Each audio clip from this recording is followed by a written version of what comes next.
Assalamualaikum warahmatullahi wabarakatuh. Apa kabarnya sahabatku malam ini dimanapun Anda berada? Mudah-mudahan sehat selalu. Khusus klien yang biasa bertemu saya, mudah-mudahan semua masalahnya cepat selesai ya. Baiklah, saya ingin menyampaikan jawaban dari seorang teman sekolah saya dulu ya. Teman sekolah MTS, kalau nggak salah sekarang tinggalnya ada di Bengkulu. Rupanya teman saya ini sudah sekian puluh tahun menikah, tidak punya anak. Saya juga baru tahu ya. Dia ingin menanyakan, istrinya yang nanya kepada saya sebenarnya, Pak Mariono katanya, saya ini mau menikahkan anak sematawayang saya Pak, perempuan. Anak saya ini Pak sebenarnya anak angkat yang saya ambil dari orang Surabaya 23 tahun yang lalu. Ketika hendak menikah bulan 7 ini, suami saya ingin menikahkan langsung tanpa bapak kandungnya. Sebenarnya bapak kandungnya pun kalau dicari pasti ketemu Pak, karena saudaranya juga masih ada, bahkan ada yang bertetangga dengan orang tua saya katanya. Memang masih bisa dicari, memang jauh Pak, daripada banyak biaya, kata suami saya Pak. Dia saja yang menikahkan anak angkat saya, artinya menjadi walinya. Pertanyaannya Pak, apakah pernikahannya itu, apakah boleh suami saya itu menjadi wali dari pernikahan anak angkat saya itu? Sebab katanya alasannya selain banyak biaya, mencari wali harus ke Surabaya. Yang kedua kan tidak ada yang tahu bahwa anak kami ini anak angkat Pak. Bahkan saudara kami pun yang di Jawa, yang di mana nih, Paiton, Probolinggo, tidak ada yang tahu Pak bahwa ini anak angkat. Jadi nanti kalau padahal ketika kami mau akad nikah nih Pak, mau saya ramekan, keluarga dari Jawa pun saya undang semua. Maklumlah ini acara besar pertama. Tapi bagaimana Pak, kata orang kalau saya tak punya anak? Dulu saya sudah ngomong dengan banyak orang bahwa ini anak kandung. Itu yang kedua. Yang ketiga, kalau nanti misalnya ketahuan oleh anak angkat saya ini bahwa dia bukan anak kandungnya, nanti malah dia marah dengan saya, kenapa selama ini menutupi siapa ayah kandung dan ibunya. Oleh karena itu Pak, mohon jawabannya, karena sekitar 2 bulan lagi anak saya mau menikah. Sekarang proses lamaran sudah, persiapan ya sedang dipersiapkan sekarang. Oke, masalah yang terjadi seperti yang ditanyakan teman saya yang dari Bengkulu ini juga sering terjadi di sekitar kita. Kata kuncinya begini, yang bisa menjadi wali bagi anak perempuan yang mau menikah hanya 2, wali nasab, wali hakim. Siapa wali nasab itu? Wali nasab itu adalah wali karena pertalian darah. Bapak tidak ada bapak, kakek tidak ada kakek, bisa datu atau juga bisa paman atau saudara dirinya.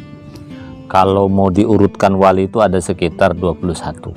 Buka aja Google, jelas di situ. Itu namanya wali nasab. Kalau wali nasab tidak ada lagi, putus dia seputus-putusnya, maka walinya langsung pindah ke wali hakim yang disebut wali muhakam. Wali hakim itu siapa? wali hakim itu adalah orang yang biasa mengurusi nikah yang ditunjuk pemerintah.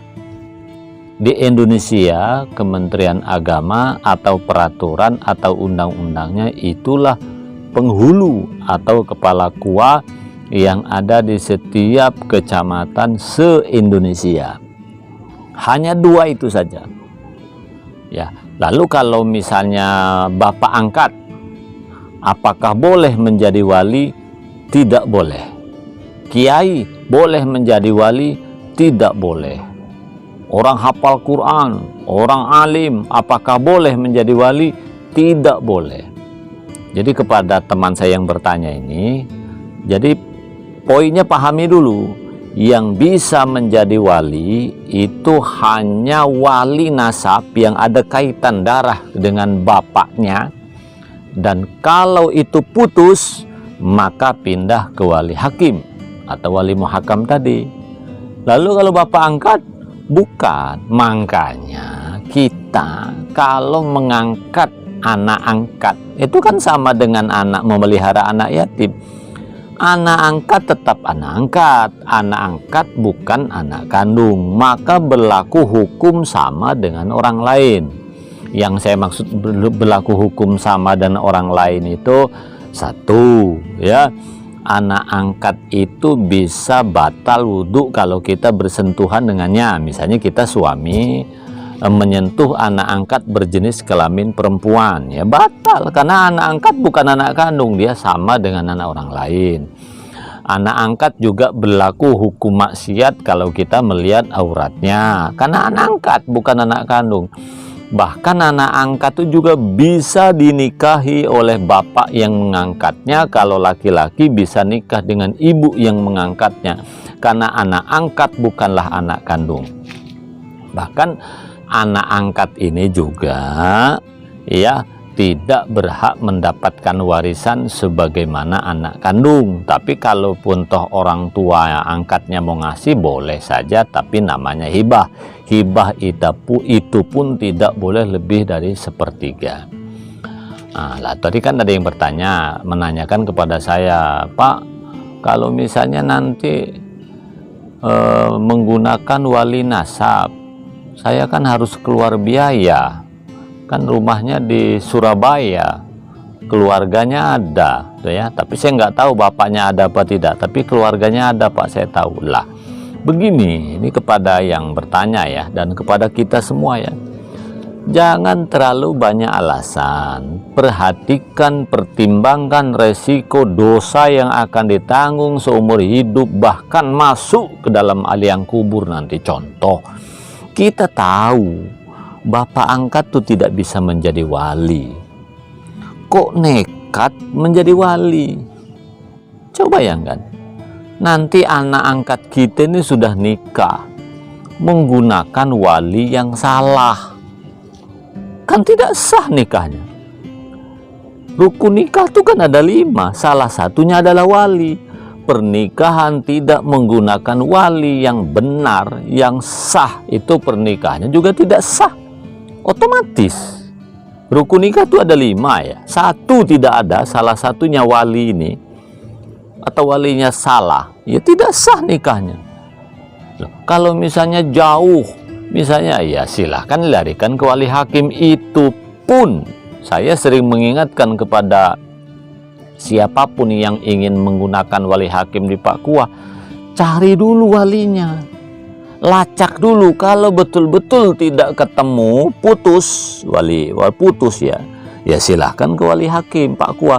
Tapi kalau walinya masih ada, harus wali nasab. Lalu dia kan tak bisa ke sini, ya gampang kan, wali nasab itu kan tidak harus datang ke Bengkulu. Ini kan yang bertanya orang Bengkulu, misalnya nih sudah terlacak di Bengkulu, di Surabaya, kan bapak kandung kan tidak harus datang ke Bengkulu, bisa saja via telepon dengan Pak KUA dengan disaksikan, atau membuat pernyataan wali berwakil. Nah, wali berwakil kepada bapak angkatnya boleh jadi wali nasab, artinya bapak kandung atau wali yang lain. Kalau bapak kandungnya tidak ada, kan bisa saudara bapaknya. membuat pernyataan wali berwakil kepada bapak angkat. Boleh nanti bapak angkat itu sebenarnya posisinya wali berwakil dari bapak kandungnya, silahkan. Jadi sebenarnya jangan terlalu banyak alasan ya. Lacak dulu wali itu by phone, jelaskan bahwa anak angkat yang sudah saya angkat sekian puluh tahun yang lalu mau menikah. Bapak bisa hadir ke Bengkulu untuk menjadi wali nikah? Bisa? Terima kasih. Kalau tidak bisa dengan berbagai macam pertimbangan, sakit dan segala macam, bisa wali berwakil. Wali berwakil kan caranya bisa pakai surat lah segala macam, jelas ada pernyataan. Sekarang surat pun gampang dikirim pakai tiki atau pos atau JE, ini kan banyak sekali sekarang nih. Ya, itu caranya. Jadi jangan terlalu banyak pertimbangan untuk menentukan wali pernikahan anak ini dengan pertimbangan biaya ini segala macam, itu jangan. Kemudian ini Pak Mariono katanya, nanti kalau ketahuan Pak bahwa saya menikahkan anak ini ternyata bukan anak kandung tapi anak angkat, bagaimana Pak? La ilaha illallah. Apakah kita ini lebih malu punya anak angkat? Kan tidak. Lalu Pak, nanti kalau ketahuan bagaimana, kata saudara saya Pak? Ya jelaskan saja bahwa anak kandung yang kita nikah hari ini adalah anak angkat. Apa keluarga marah? Saya kira tidak loh, kita pun yang ngurus, ngapain orang ribut. Nah, kesalahannya mungkin karena kita bohong. Makanya kita kalau mengangkat anak angkat jangan bohong bahwa kalau anak angkat ya anak angkat, anak kandung ya anak kandung. Jangan sampai anak angkat dijadikan anak kandung. Ini kan kekeliruannya bohong. Mungkin nelpon keluarganya di Paiton Probolinggo, ini saya alhamdulillah sudah hamil istri saya, sekarang sudah punya anak, padahal anak angkat. Ya, itu kekeliruannya di situ. Tapi oke lah, ini masa lalu. Tapi intinya jangan gara-gara takut malu segala macam. Sudahlah. Masa kita lebih takut malu daripada takut dengan Allah Subhanahu wa Ta'ala? Tidak usah terlalu banyak pikir malu-malu itu. Kan lebih bagus kita malu sedikit karena mungkin salah berbohong. Yang penting kita mati masuk surga. Kalau sampai menggunakan wali yang salah kan dosanya besar sekali. Nah, tadi juga beralasan Pak Mariono, kalau ini nanti ketahuan oleh anak angkat saya ini bahwa saya selama ini ternyata menyembunyikan sesuatu, bahwa itu anak angkat bukan anak kandung. Begini ya, pertama, banyak orang beralasan takut terkena dampak psikologis terhadap anak kalau anak angkat itu cepat tahu bahwa dia anak angkat. Jadi sebenarnya yang menyembunyikan identitas siapa orang tuanya terhadap anak angkat ini jangan 100% disalahkan juga, karena niatnya baik. Alasannya kalau dia tahu anak angkat takut nanti katanya dampak psikologis di sekolah lah segala macam gitu ya. Iya, begini ya, dalam teori mungkin kalau anak masuk sekolah SD, SMP, dia masih belum berpikir, ini saya kok, bapak saya ini bapak angkat bukan bapak kandung. Mungkin ya SD, SMP. Tapi kalau sudah SMA, mestinya orang tua sudah mulai buka sedikit demi sedikit bahwa anak angkatnya itu adalah anak angkat bukan anak kandung. Kalau sudah SMA ngerti kok, percayalah ngerti dia. Apalagi kalau mau menikah, apakah anak akan marah? Terkena dampak psikologis? Tidak. Yang kadang-kadang terkena dampak psikologis ketahuan dia anak angkat akan mencari bapak kandung segala macam gitu ya. Itu kan usia-usia masih kecil, masih SD. Misalnya nama di ijazah kok beda dengan bapak yang selama ini mengurus, itu kan itu. Tapi kalau udah SMA itu tidak, apalagi mau menikah ya. Nah, itu. Kemudian yang terakhir, biasanya katanya kalau nanti anak angkat itu saya itu ketahuan Pak bahwa saya bukan ayah ibu kandungnya, nanti anak angkat saya lari lagi. Begini sahabatku ya, ingat ya, kucing saja kalau disayang, dibawa lari kemana akan tetap pulang. Ingat cerita orang Kalimantan itu ya, wong Jawa tapi tinggal di Kalimantan. Monyet diurus dari bayi, disayang, dikasih makan, sering dicium, kadang dimandikan. Oleh dinas kehutanan, itu monyet harus dilarikan ke alam karena sudah dewasa, harus dilepas di hutan belantara. Monyet tidak mau, bayangkan, bukan monyet ya, gorila, nangis dia. Maka semua menangis, yang punya juga menangis, monyetnya juga menangis, semua menangis. Gorilanya itu, orang hutan itu ya, tapi ini harus dilepas gitu. Apa maksud saya? Kalau kita sayangi anak angkat itu, dikasih makan, dibelikan baju, dibiayai sekolahnya, pokoknya sayangnya persis anak kandung. Kita buka bahwa anak angkat itu bukanlah anak kandung, percayalah dia tak akan lari kemana-mana. Tetap akan sayang dengan bapak angkatnya, tetap akan sayang dengan ibu angkatnya. Loh nanti Pak, anak angkat saya itu mencari bapak ibu kandungnya, ya biarkan saja. Kan mana bisa diputus bapak kandung dengan ibu kandung oleh anak. Kan kita kalau punya anak angkat menyembunyikan rahasia siapa bapaknya, siapa ibunya, pasti anak itu bermimpi-mimpi loh. Saya punya pengalaman menyelesaikan konflik rumah tangga, anak ini bingung. Saya ini kok merasakan tak enak Pak ya, kok selalu bermimpi ketemu orang ini, ketemu orang ini, ketemu ibu ini. Nah, setelah saya sepikan, artinya saya ingin bicara khusus dengan ibunya. Bu, saya bilang, ini anak yang ada di ibu ini anak kandung apa anak angkat? Dia buka cerita kepada saya. Oh, itu anak angkat lah. Iya Bu, saya bilang apa? Bahwa kalau kita menyembunyikan bahwa anak angkat yang ada pada kita itu disebut anak kandung, dia resah, kadang termimpi-mimpi, tidak enak makan, tidak enak tidur, ingin ketemu seseorang, dia pun bingung. Ternyata yang di rumahnya bukanlah anak bapak kandung maupun ibu kandung. Jadi jawaban saya yang terakhir ini ya, tak usah terlalu khawatir, meskipun dibuka siapa ibu kandungnya, insya Allah anak itu akan tetap sayang dengan bapak angkat dan ibu angkatnya. Akhirnya saya simpulkan ya, bahwa tidak boleh bapak angkat menjadi wali pernikahan anak angkat. Nah caranya, tetap cari siapa walinya, siapa wali nasabnya.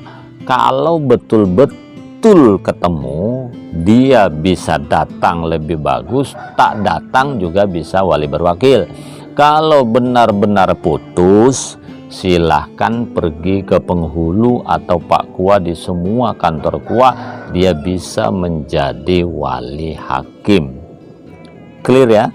Ndak usah terlalu banyak pertimbangan mencari bapak kandungnya, nanti timbul biaya. Alah, bandingkan dosanya tak seberapa ya. Biaya itu kalau kita nekat menjadi wali padahal bukan anak kandung. Nanti kalau sudah ketemu Pak, kalau saya sudah menikahkan anak angkat ini dengan menebut ibu kandungnya siapa, bapak kandungnya siapa, bukan saya menikahkan, lah nanti misalnya takut ketahuan malu. Masa kita lebih takut malu daripada dengan Allah Subhanahu wa Ta'ala? Nggak usah terlalu khawatir terkena dampak psikologis. Anak itu kebuka siapa ibu kandung bapak kandungnya, kan anak sudah dewasa. Yang berbahaya itu kan kalau masih kecil.